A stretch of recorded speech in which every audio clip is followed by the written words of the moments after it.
Hey guys, today I'm gonna show you how to hide pictures on Xiaomi Redmi 9A.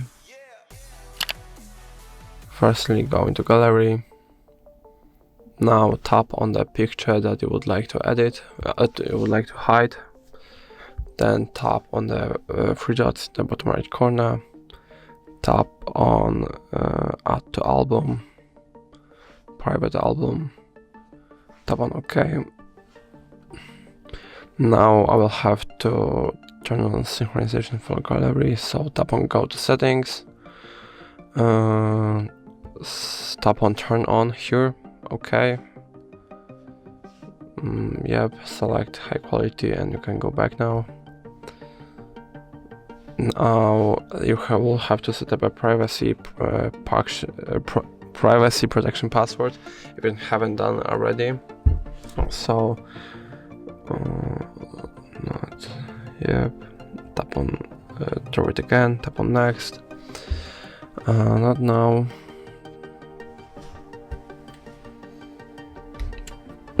and to access the private album you have to go back into albums, and while you're in albums you just have to pull down. Now release your finger, tap on OK.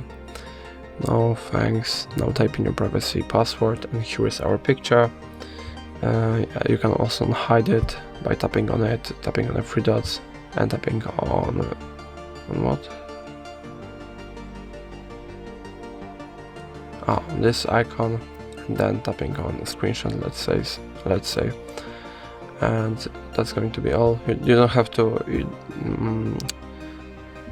Mustn't just pull down, you have to pull down and hold for half a second to access the private folder. So that's going to be all. If I helped you, please leave a like and subscribe, and if you have any more questions, let us know in the comments.